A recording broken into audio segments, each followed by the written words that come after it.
Hello dear friends, glad to be back. Today is the 17th of November, now it's 10:30 in the morning Moscow time. I'm Levan Gudadze and this is my first update for the day in which I will share all the main news that are making headlines in Russian media outlets and Russian language pages on different internet platforms. Second update will be a little bit late in the afternoon on my Patreon page. Unfortunately, due to health issues, I was unable to make second updates for Patreon this week, but I will make today, in which I will share additional information that will be reported by Russian media during the day. That being said, let's talk about news now, and I will start with the presentation. By the way, I forgot about it. I will start with presentation of my second channel from Russia with Levan, in which day before yesterday I did upload short video, by the way, this one here, short video about celebration of Day of National Unity that was on 4th of November, and on 5th of November we were in Moscow and we made some video, and it's only 12 minutes. Dear friends, you can see link to my second channel in the description box or in the pinned comment, and hopefully you will find this video interesting. It's about celebrations that was and programs of celebration that was in Moscow. I made a video on Red Square and also in International Exposition Center, so it's something as a kind of break from news. So hopefully you will find time to check that video, and you will find that video interesting. Anyway, let's talk about news now. And first of all, short summary of the situation on Ukrainian battlefield. Well, according to media reports and reports from Russian military channels, there was no significant changes on any of the sectors of the front line. These local scale skirmishes are continuing, artillery duels between the sides, drone wars, although Russian side of course has upper hand when it comes to drone wars and artillery duels almost all along the front line, and Ukrainian side experiencing, especially lately Ukrainian side does experience significant difficulties when it comes to artillery, for example, because just yesterday, by the way, on my Telegram page I share probably about 10 videos of destruction of Ukrainian howitzers, Ukrainian artillery systems, and this is happening on daily basis, constantly, and Ukrainian side losing immense number of artillery systems. And not just that, but also, as we all know, any equipment needs maintenance, and because Ukrainian side mainly nowadays are operating in the west with Western artillery systems, these Western artillery systems are too demanding when it comes to maintenance, and in absence of that maintenance, many artillery systems that still managed to survive for now did lost their accuracy in very significant manner. Many of them are not even in workable conditions because barrel has to be changed. Any artillery system needs to change barrel or gun after some number of shots, and many artillery pieces have been lost by Kiev regime because they cannot change barrels. They have immense issue with logistical stuff, and that's why Russian side is dominating. Russian side was always dominating when it comes to artillery duels, but nowadays this domination is just overwhelming. And well, of course there is also local scale offensive operations, mainly from Russian side, although Ukrainian forces are still trying to regain initiative on some areas of the central and the northern sectors of the front line. They did not manage to achieve anything, and Ukrainian forces also are trying to improve their positions in Kherson region. They have a few small footholds, as we all know, on the left bank, and they are trying to enlarge these footholds. Kiev regime is sending more and more units in direction of left bank, but yet again they are not really achieving much. Situation is under full Russian control, and as I said many times before, in my reading of big picture, Kherson region left bank is a trap for Ukrainian forces, and no matter how much Kiev regime wants or dreams about some breakthroughs in this sector, they will have none. That's it. And the difference, if you are interested in more detailed analysis of this local scale exchanges between the sides, artillery duels, local scale skirmishes, and so on, there are specific military channels, including military summary, by the way, and they are providing great information to us, to public, when it comes to these local level skirmishes. And of course, I will recommend those channels. You can see links under this video in the description box. My project is mainly about news, and I have to continue now with some additional news if I want to make this update as short as possible. So RIA Novosti is reporting that in Smolensk region of Russian Federation, 3 Ukrainian drones were shot down early hours of this morning, about 8 o'clock. And according to governor of region, no reports about casualties on the ground. Also, RIA Novosti is reporting, by the way, that Biden did sign this law about financing government of US, and in this law there is no mentioning of Israel and Ukraine, aid for Israel and Ukraine. So government, there will be no government shutdown in US, and I did not expect even for a second that there will be such a development. Of course not, but I guess trade between White House, Democrats and Republicans, negotiations or trade about who will get what and when and how much. When it comes to this 106 billion aid package that Biden wants to be approved, trade on that is continuous. And eventually they will probably come up with some number that will approve. Because yet again, from this 166 billion that Biden wants to be approved, more than 60 billion is supposed to be for Kiev regime, and of course vast majority of those sums eventually will find its way on bank accounts of US military industrial complex and corrupt officials. So because this is probably last big paycheck from Ukrainian crisis for those that are involved, corrupt officials, military industrial complex, they will do everything they can to make sure that this bill will pass. This aid package will be approved one way or another. It's only a matter of time. But anyway, at least for now, no decision have been made about that aid package. Additional news, by the way, RT is reporting that Zelensky, president of Ukraine, did made statements about M1A1 Abrams tanks, and he said that these MBTs barely play any significant role during the confrontation. And well, sometimes even Zelensky does say something which is factually true. Abrams tanks, even though since mid-October Abrams tanks have been delivered to Kiev regime, they did not play any role whatsoever during the confrontation. They are not even close to zero line. And despite expectations of some experts and some channels that Kiev regime may send remaining Challenger 2 tanks and Abrams tanks in direction of Avdiivka, I did not see any photo or video confirmation of it. So maybe these tanks, British and US tanks, are hidden somewhere in central regions of Ukraine, or maybe even in the western ones.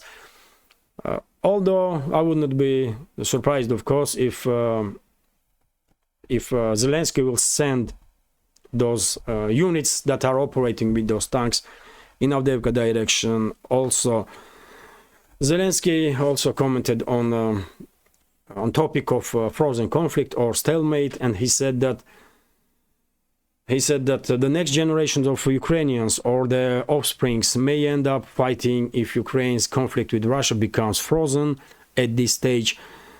Well, he is very much mistaken. He is very much mistaken. I remind you, dear friends, that significant number of Ukrainian military personnel is forcefully mobilized at this point, and they are using any opportunity. Whenever they have opportunity to lay down arms and surrender, that's what they do.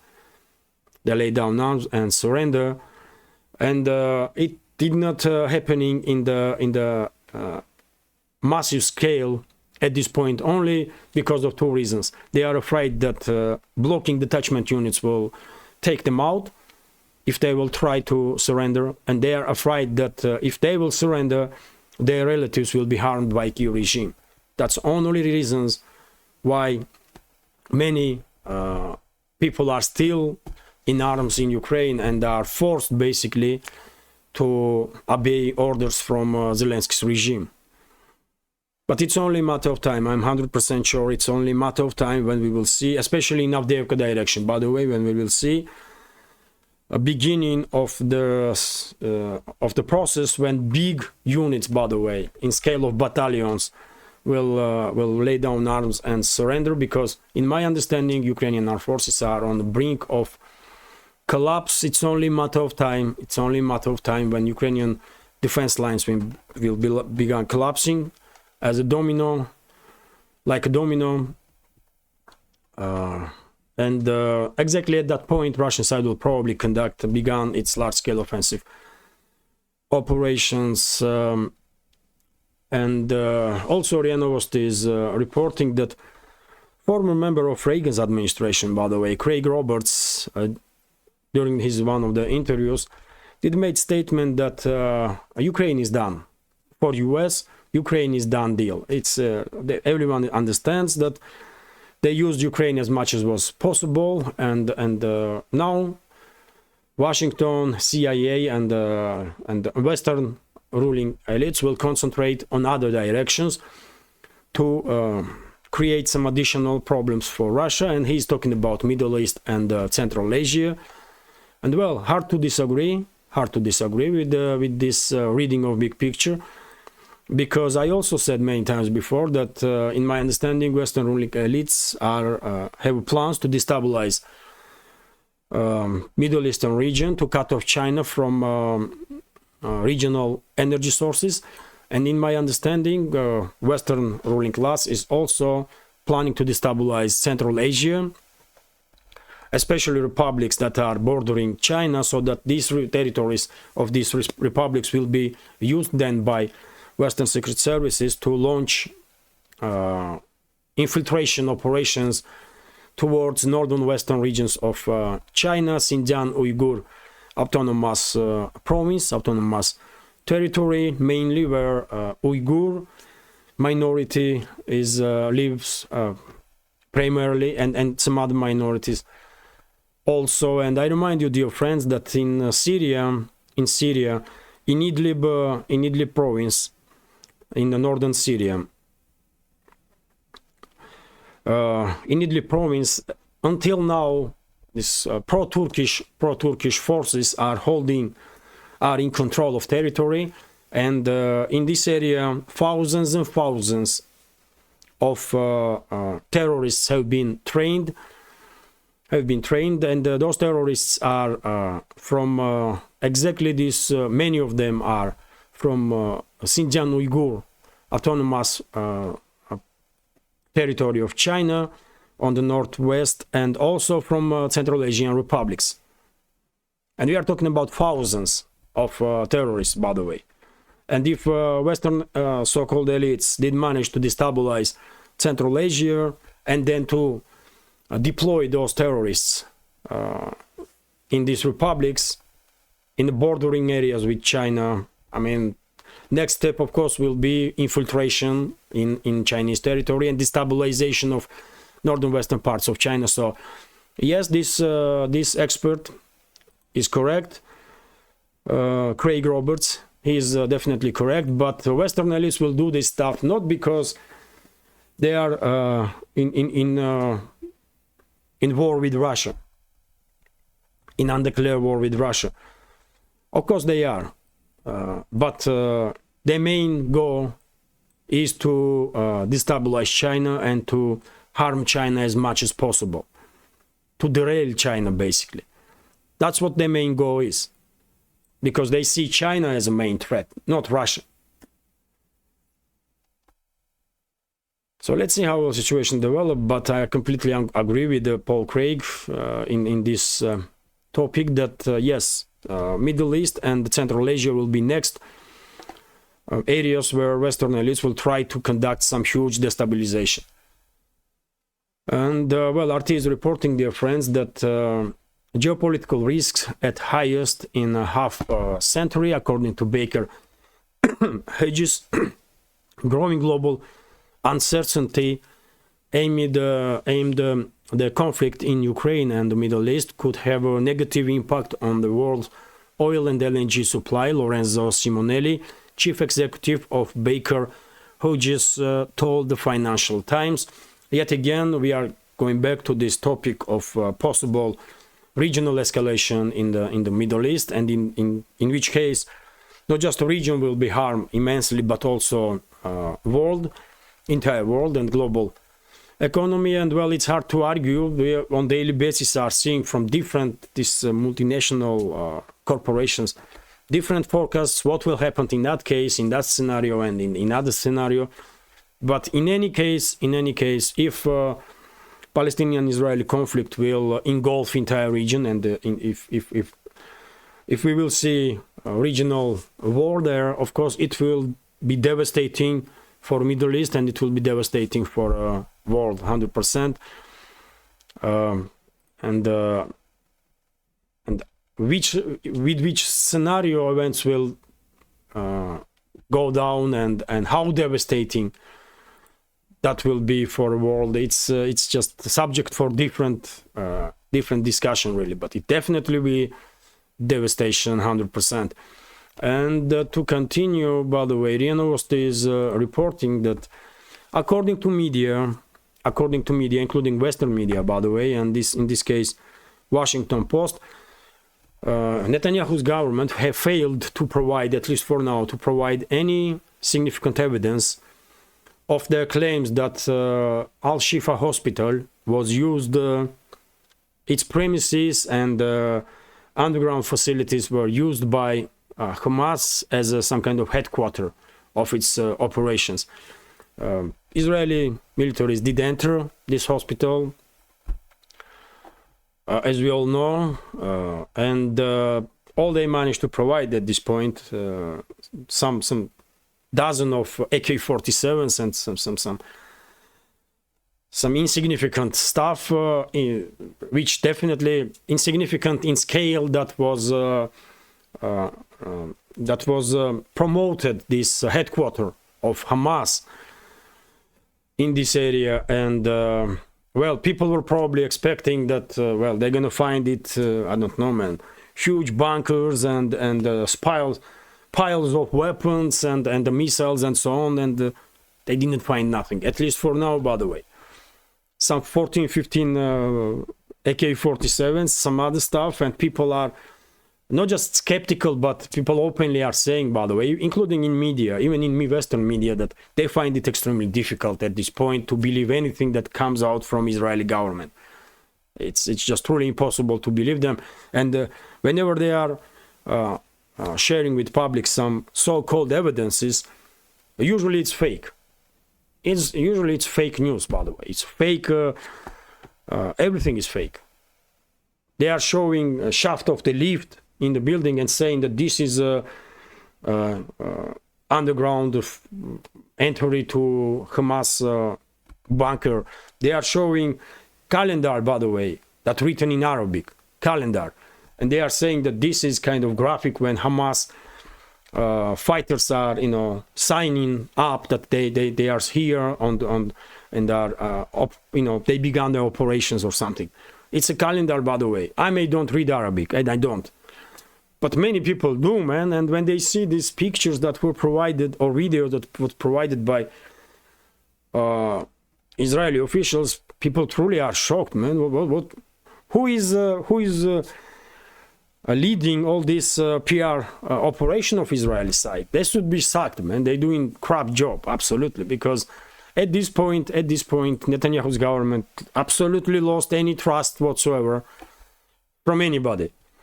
Anyway, let's continue. Renovos is reporting that President of President of South Africa, by the way, did call for an international criminal court. You're gonna find it interesting, though, this news.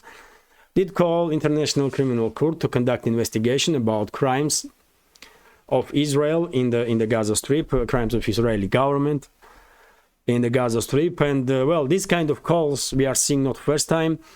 There were calls from Turkey towards ICC, from Brazil, if I'm not mistaken, from many other countries. And at this point, by the way, I think this is a kind of attempt from countries worldwide to finally show entire world the real face of this ICC, so-called International Criminal Court. Because, of course, President of UR, by the way, officials in Turkey, in Brazil, just everywhere, do understand perfectly well that ICC is a tool and a weapon of ruling class of the West. And, of course, ICC will do no investigation and do nothing against Netanyahu's government. There is no questions about it. There is no questions about it. And it's good that many countries are calling now for ICC, just to highlight how corrupt and how fake this so-called institution or International Criminal Court is in reality.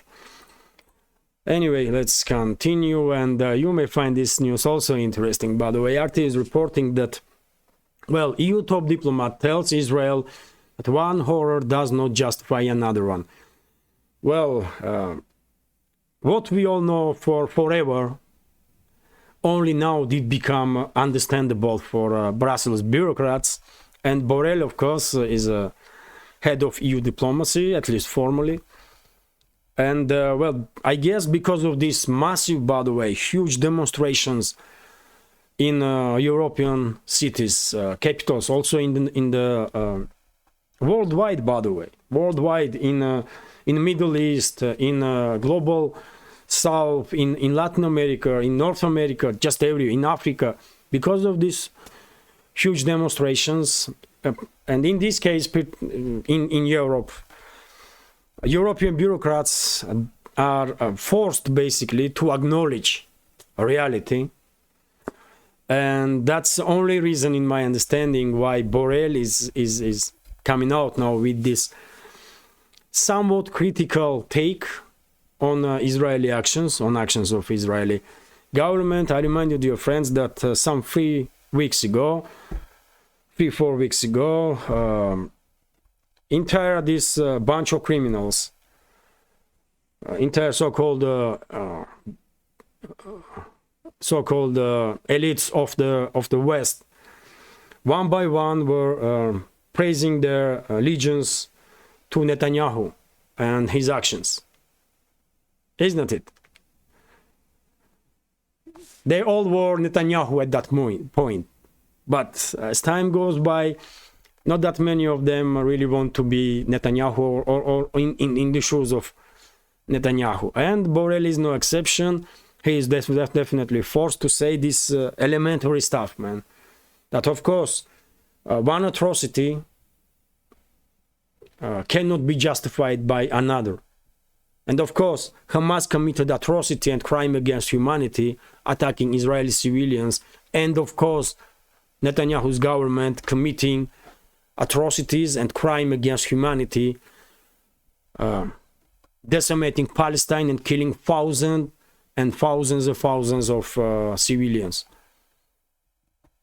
Everyone knows this, but these corrupt officials, this bunch of criminals in charge of EU, no, they only now coming out with some somewhat slightly critical statements towards Netanyahu's government, because they are just forced to do so by public, by the way. That's a force of public. That's a power of public and public opinion.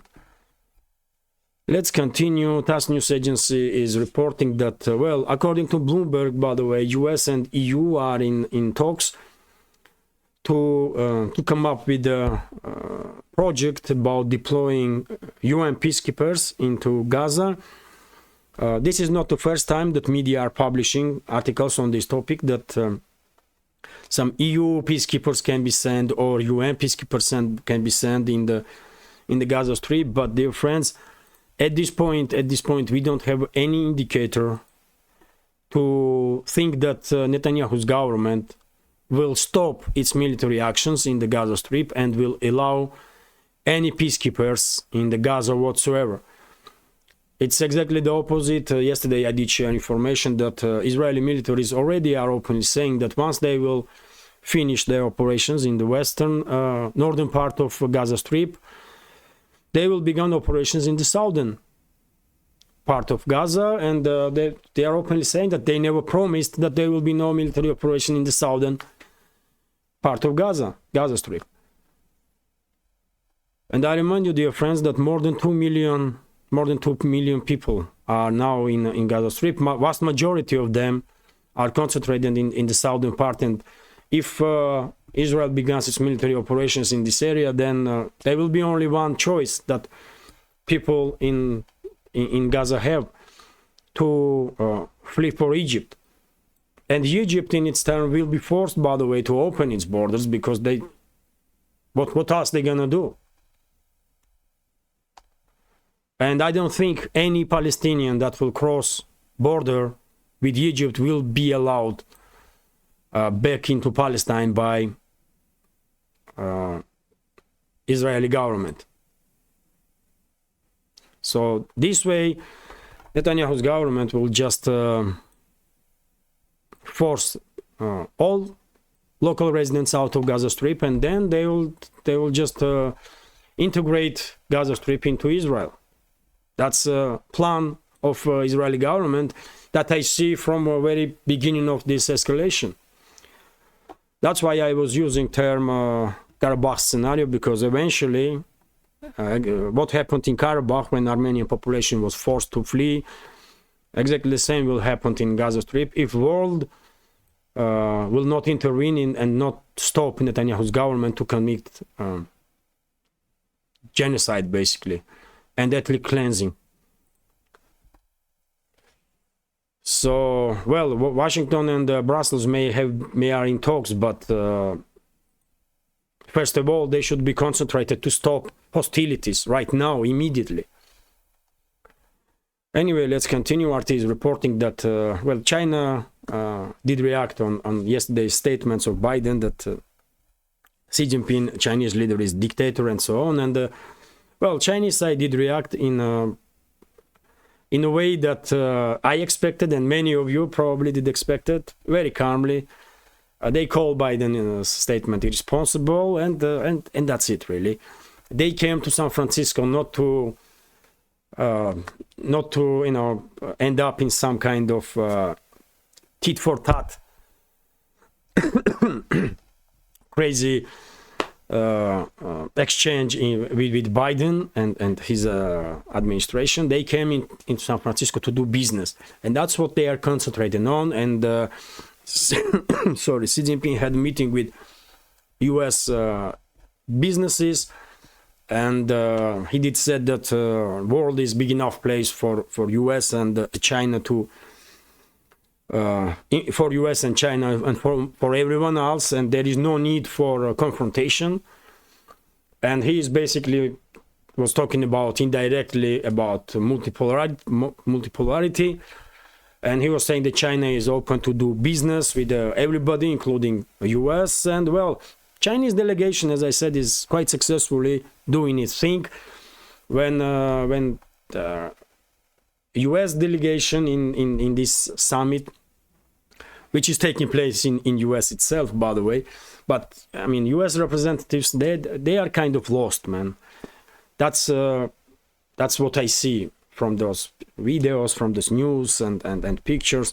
They seem like lost. They don't have a strategy. Seems like they don't really know what to do, you know.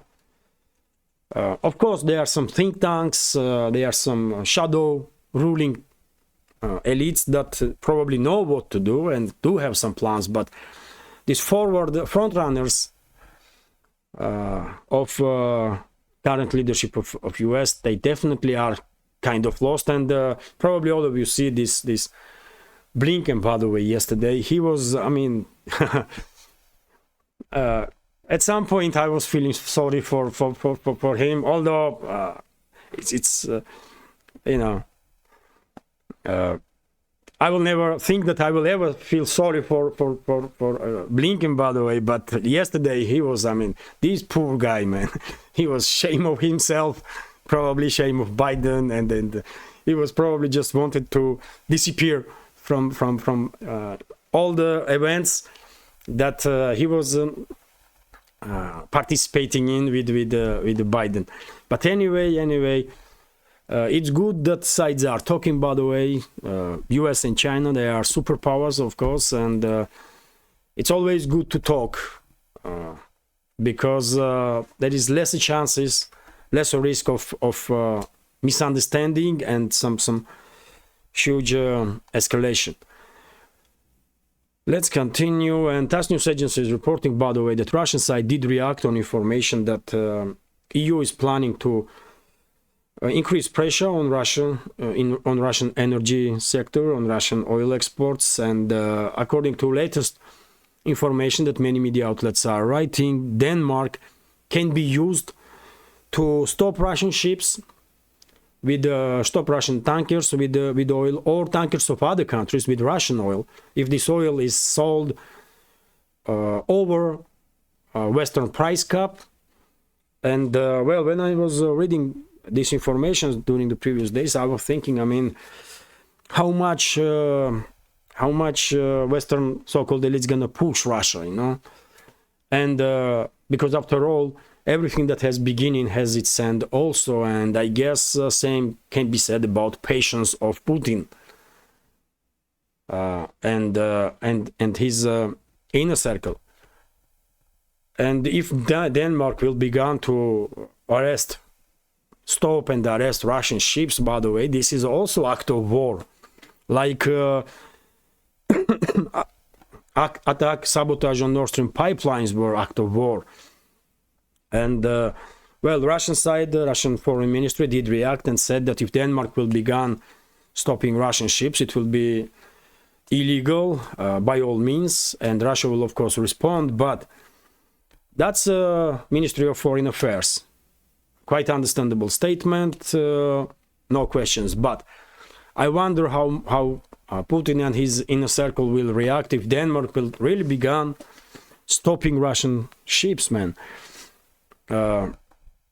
Let's see.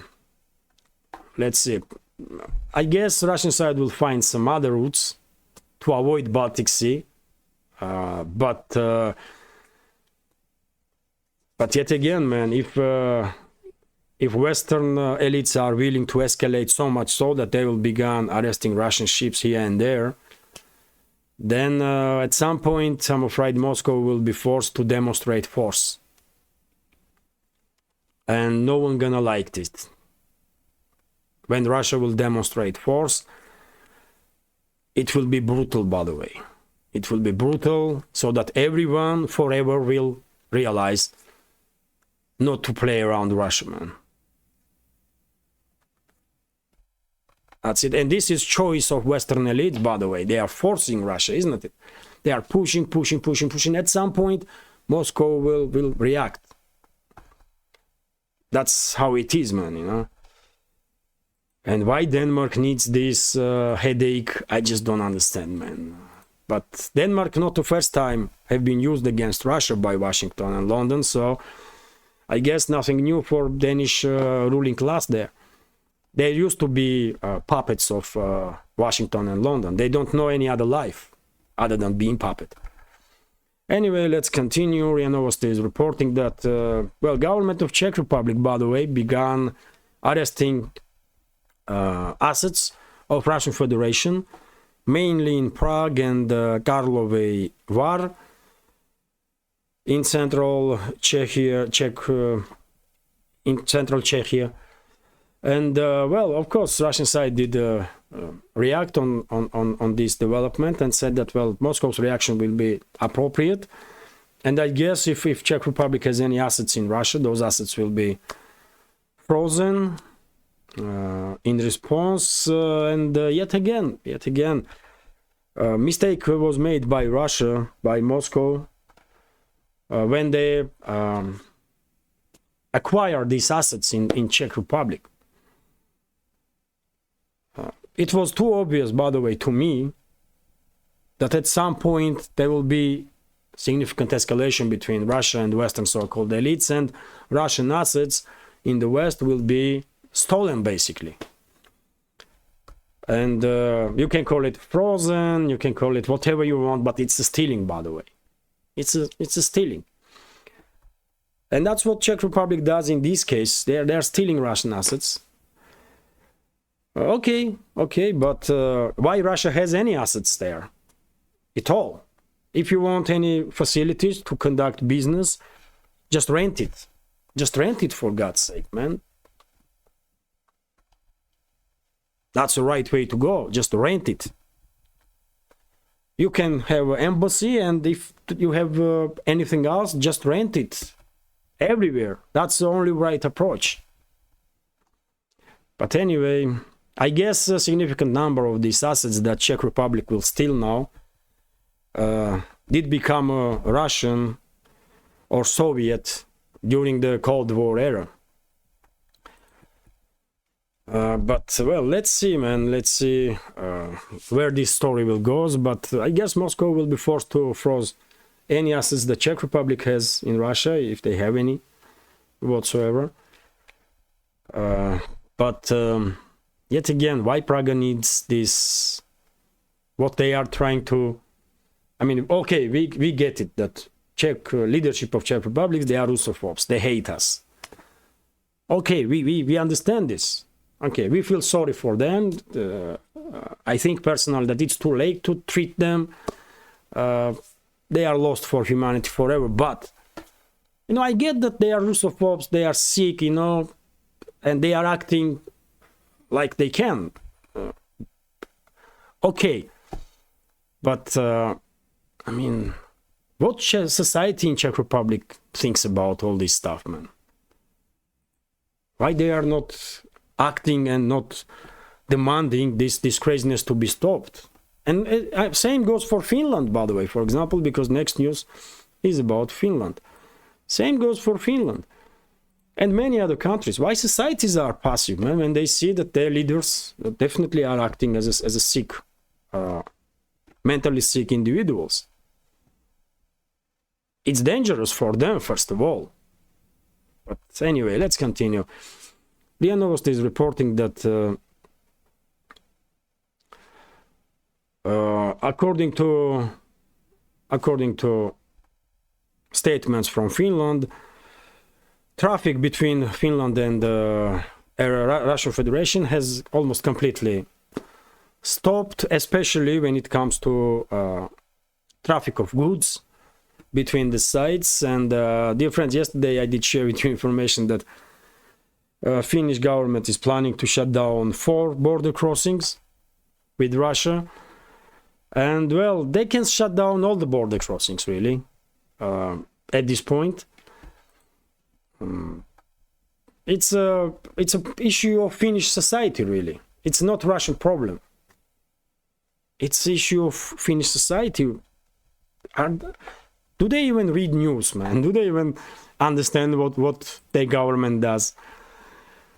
And are they happy with this craziness? I don't know, man. And dear friends, you should know that in Russia there is no hard feeling towards anybody. I mean, even though relationships between countries are immensely bad, you're not gonna find in Russia some xenophobic attitude towards any nations of any country. Finland, I don't know, US, Czech Republic, or just name it. People here are more like surprised that this is happening, in disbelief that Western states are acting this crazy. But when it comes to attitude towards people, it's always warm and friendly attitude. Anyway, let's continue. That's why I'm saying I feel sorry for Finnish people, by the way, because they have so crazy government that I don't know, man. They're gonna destroy Finland. They're gonna destroy Finland, man. Those so-called elites in Helsinki. But anyway, let's continue. Pentagon is using banned Russian oil, according to Washington Post. That's also interesting, isn't it? The Pentagon is bypassing Washington's own sanctions against Russia as it continues to buy petroleum products made from its oil, which takes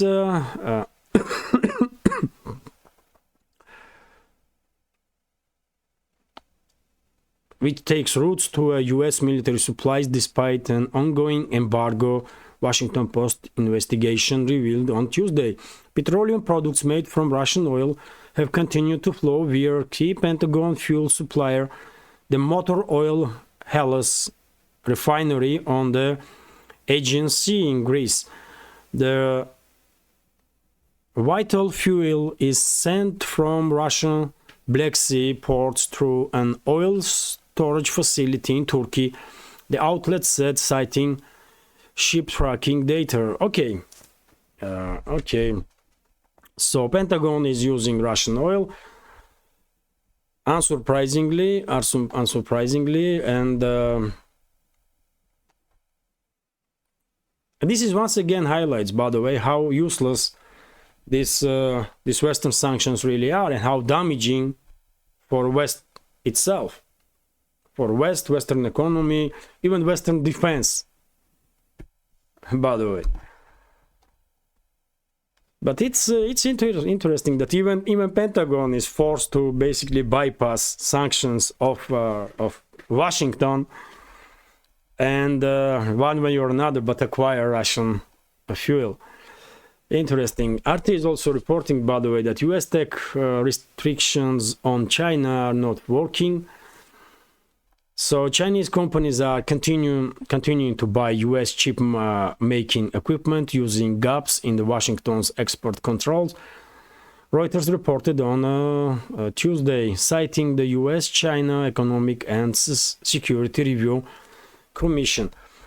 Well, yet again, by the way, sanctions only can be effective in so much, man. Usually sanctions are harming ordinary citizens, usually, especially when sanctions are enforced on countries that are not as independent from economical standpoint as Russia is. But yet again, sanctions on technologies, this is next level of madness. This is just next level of madness because there is so many ways to acquire technology, including industrial espionage, by the way.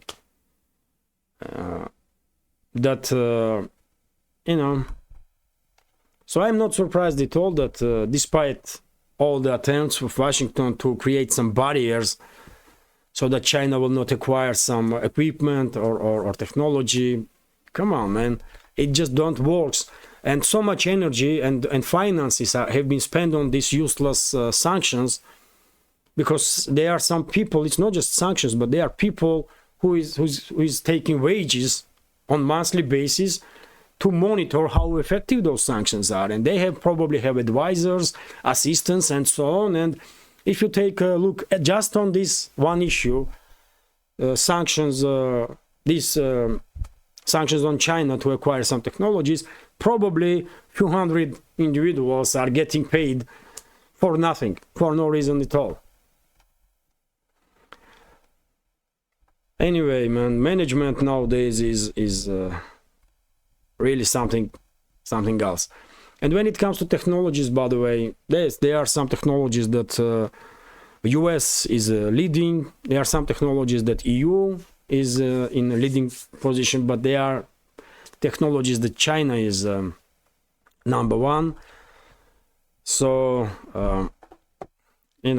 if if ruling elite of the West dreams that or wants or thinks that they can somehow stop technological development of China, it's not happening, by the way. It's not happening. I reported about a few weeks ago how many patents, by the way, Chinese scientists and scientific institutions are applying for, and how many in US. And China is leading, by the way, in AI direction, in many other directions, you know. Anyway, let's continue. So how are you going to stop technological development of China when they have top scientists there, you know, leading scientists? Anyway, RT is reporting that Russia set for 75 billion surplus. This is also reported by Bloomberg. So Russia's current account surplus has increased sharply, propping up the national currency as energy exports recover despite pressure from Western sanctions, the country's central bank reported on Tuesday. The current account, which measures the difference between money coming into the country to trade, investment and transfers against the outflowing funds, amounted to 53.8 billion for the first 10 months of the year, the regulator's data showed. The October surplus exceeded 11 billion for the second consecutive month after reaching its highest level this year in September.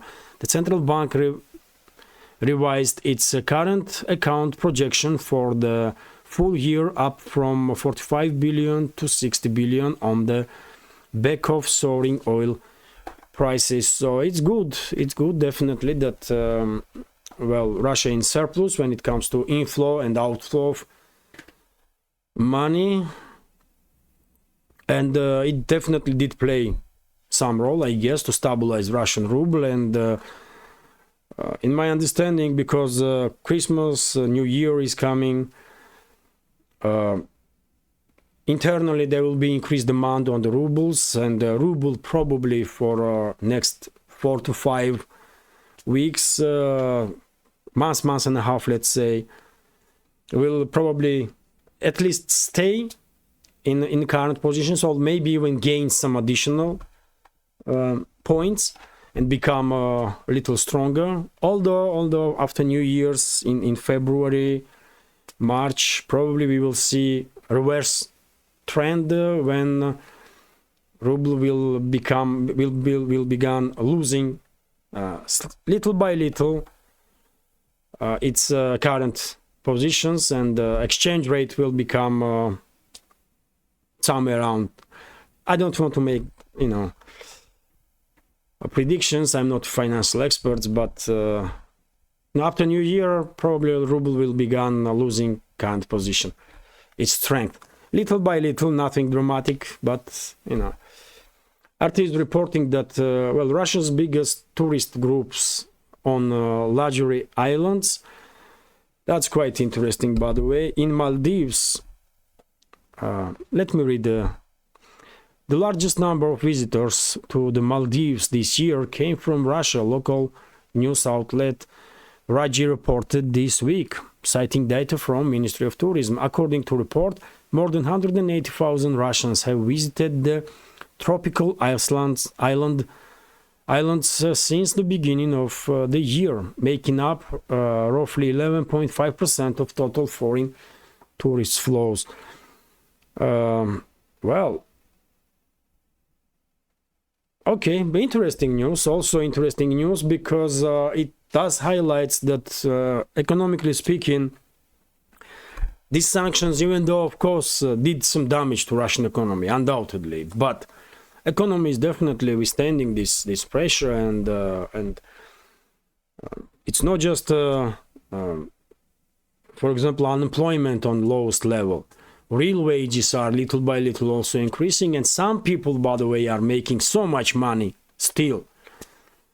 And when I say some people, I'm talking about hundreds of thousands of people, really, I guess millions even, that some 180,000 of them decide to, you know what, let's go to Maldives and chill there.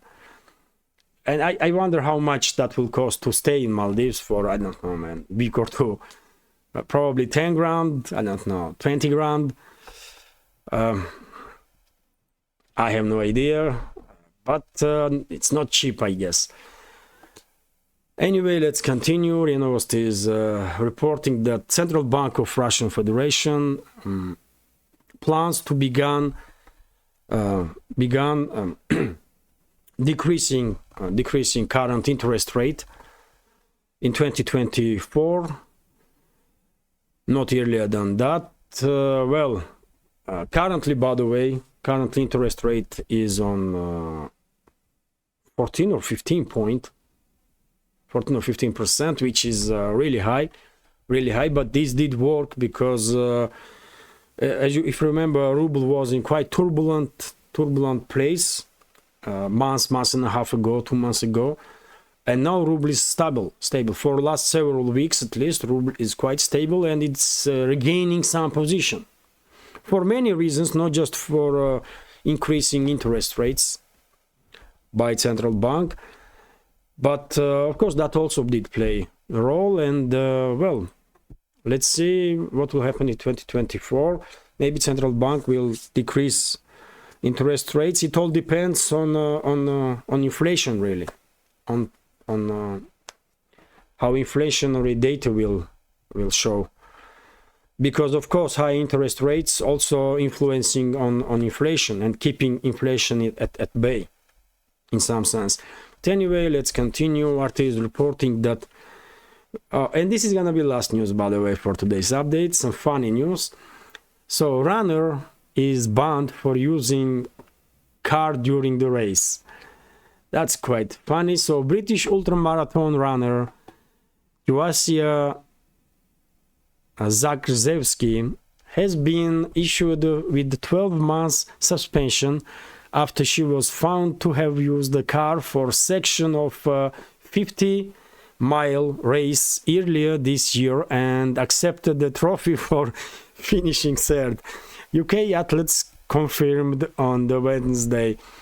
So this athlete is 47-year-old and admitted that did use a car, and did use a friend's car during the 2023 GB Ultras Manchester to Liverpool race in April.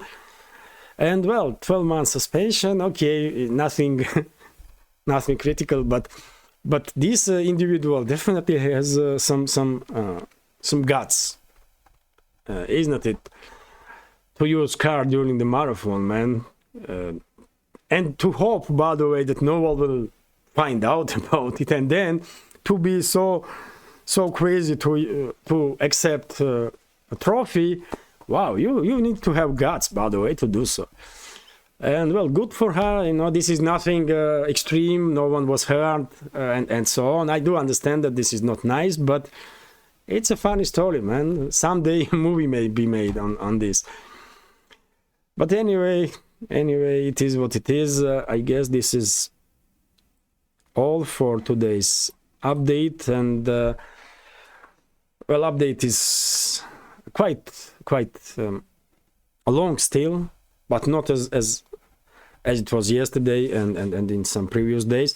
So hopefully, dear friends, you will find this update interesting, and if so, please click that like button and leave some commentary about any topic you like, just about anything, because likes and comments are only way we can fight back YouTube's algorithm and try to reach wider audience. And for very same reason, if you can, please share links to my videos or my channel with your friends on Facebook, Twitter, Telegram, or any other platform that you are active on. And I have to say X, Twitter, X. And dear friends, if you think this project, with several channels, including this one, are interesting, useful, informative, and deserves to exist in this field of news and political commentary, please consider to support my work with small donations through PayPal, buy me a coffee, or by subscribing to my Patreon page. You can see links under this video in the description box or in the pinned comment.